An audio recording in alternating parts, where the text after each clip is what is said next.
Before this video starts, if you enjoy this video, there are many more like it already on the channel with many more like it to come in the future, so subscribe. I am trying to hit 125,000 subscribers by the end of the year, so I would really appreciate it. I upload 6 to 7 days a week on this channel, so if you're looking for some consistent basketball talk, this is the place for it. Also drop a like on this video, it only takes 1 second and it makes a massive difference. Okay, so as we all know, the Clippers ended up losing Game 7 to the Denver Nuggets after blowing a 3-1 lead, making them one of the most disappointing teams of all time. So much of a disappointment that my video reacting to it resulted in the most views that I have ever had in one day. Now, the video did get demonetized because I said what the fuck 31 times. Shout out to the guy that actually counted, but the point is, the Clippers done fucked up. And with how well the Toronto Raptors did in this year's playoffs, just falling a few possessions away from a conference finals appearance despite Pascal Siakam sucking ass, many people have been suggesting that Kawhi made a mistake by signing with the Clippers. Instead, he should have just re-signed with the Raptors and ran it back. Now, I do think there's a fair bit of recency bias being used in that assessment. This did go down just 2 days ago. However, there is some validity in saying that the Raptors would have been a better landing spot for Kawhi than the Clippers, when you look at that regardless of what happened in the playoffs this year. So today, I'm going to take a look at both teams and determine whether or not Kawhi fucked up.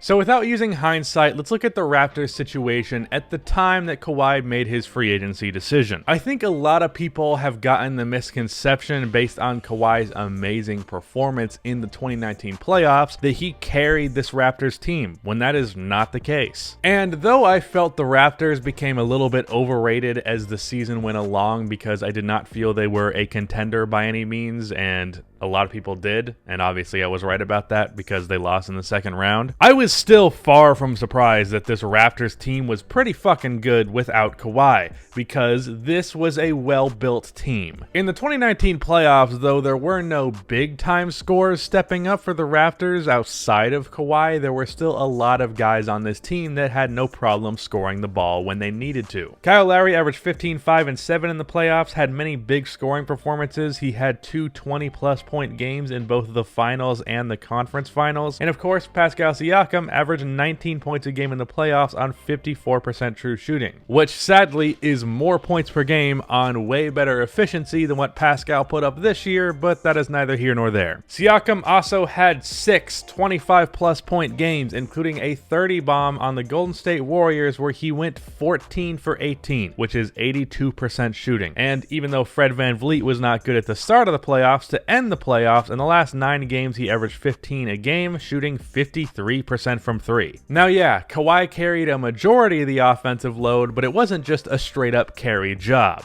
And that's just talking about the offense. Now let's talk about defense. What I cannot fucking stand is when a team is very good defensively around one star player, and then people say that that star player doesn't have any help. For example, Russell Westbrook in 2017 and Allen Iverson in 2001. Those guys, those years, did not have bad help, they had bad offensive help. I'm saying all of that because this year and last year, the Raptors were a fucking fantastic defensive team. And it was that defense that was the leading factor in the Bucks losing to the Raptors in the conference finals. Of course, Kawhi was a part of that. He is the best perimeter defender in the league. He served as the guy who guarded Giannis. But Gasol, Siakam, and Ibaka built a wall in front of the basket. Kawhi basically funneled Giannis into a trap. All of this great defense by the other players on the team, as well as a great defensive scheme by Nick Nurse, who is one of the best coaches in the NBA. So basically my point is, Kawhi did not carry the Raptors. Yes, the Raptors needed him. I think they proved that in the playoffs versus the Celtics. However, this was a very well-built, well-rounded team around Kawhi Leonard. So now, looking at the Clippers, and removing a good amount of recency bias, or at least as much as I can, from this equation, when I saw Kawhi join the Clippers alongside Paul George, I immediately thought they were going to win a championship. I picked them as the favorite for the title. That isn't a take that aged particularly well.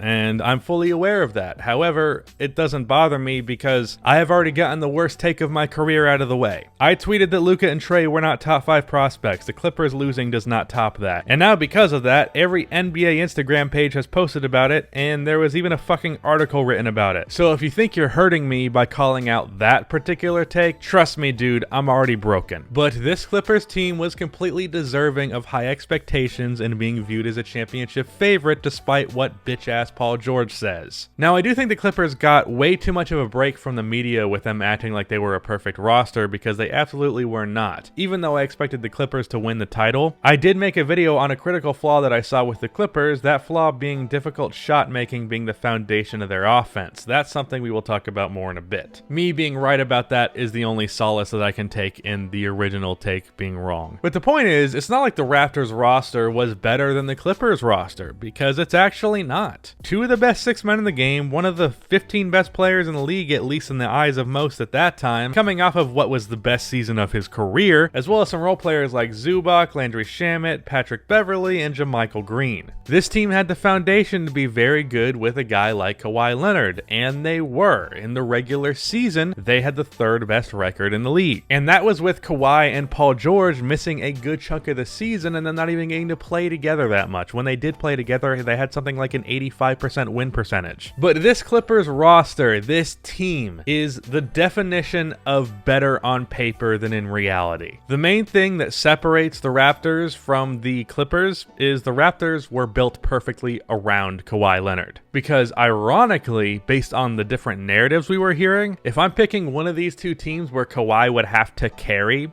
it would be the Los Angeles Clippers, not the Raptors. Because the Raptors were built perfectly around Kawhi doing what he does, but also not being too reliant on Kawhi doing what he does. Making it to where if Kawhi has a bad game, it's alright because he's not actually carrying them. Now let's talk about Game 7 versus the Nuggets. Kawhi Leonard went 6 for 22, which I might not be a mathematician, but I know that's a bad shooting night. He only had 14 points that game. Well, for the playoffs last year, there were 3 games Kawhi had that were pretty similar to that. Not as bad, but they're in the same realm. Now, the worst game Kawhi had in the playoffs was against the Magic, which, yes, it is the Magic, but the Raptors still won despite Kawhi putting up 16 points on 26% shooting. But looking at the conference finals, Kawhi, who averaged 30 in the playoffs, only had 19 in the 4th game versus the Bucks, and the Raptors won because Lowry had 25, and Gasol, Norman Powell, and Serge Ibaka all had 17. And in the finals versus the Warriors, Kawhi had 23 points on 5 for 14 shooting in Game 1, and yet the Raptors won as Pascal Siakam had that 14 for 17 game I mentioned earlier, and both Gasol and Steady Freddy stepped up with 35 points combined. So when Kawhi was having an off night, there were guys who could and did step up in his place. Now if we turn the focus over to the Clippers, when Kawhi went 6 for 22, what did his teammates do?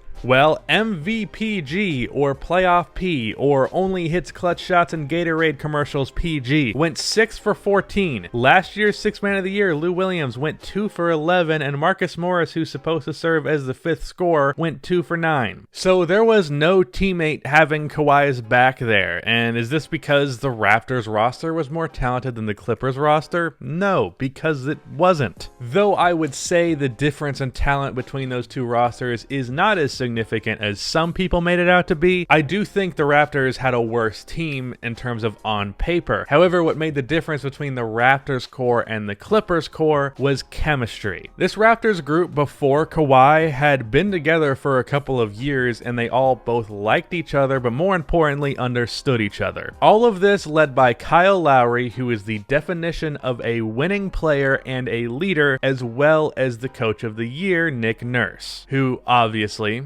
is a great coach. Doc Rivers is a fucking trash coach. I may or may not make a video on this, but Doc is someone I haven't thought was good at his job, but so many people said that he was, so I was like, I must be wrong. But I've watched this guy allow his team to blow 2 3-1 leads in a series that they were favored in twice, and that's just downright unacceptable. And he even blew a 3-1 lead before that, before I was an NBA fan. In Game 7 versus the Denver Nuggets, Kawhi had a bad game and the entire Clippers roster collapsed. In the case of the Raptors, Raptors, when Kawhi was having a bad game, Lowry and Nick Nurse would rally the troops and they would figure it out. Kawhi having a bad game was not the end of the world for the Toronto Raptors, it was for the Clippers. Also, and this will be a topic for another video, the Raptors didn't have an offense completely reliant on ISO scoring. They had shooting, bigs who could pass, a floor general in Kyle Lowry, as well as an actual offensive system in place. So the difference maker was that the Clippers have no chemistry, and all that Doc Rivers wrote down in his playbook was Kawhi shoot ball. So yes, I believe Kawhi Leonard made a mistake by signing with the Clippers rather than rejoining the Raptors, at least just from a purely basketball perspective, because there were some off the court motivations there. But from just purely basketball, I think the Raptors would win the title this year,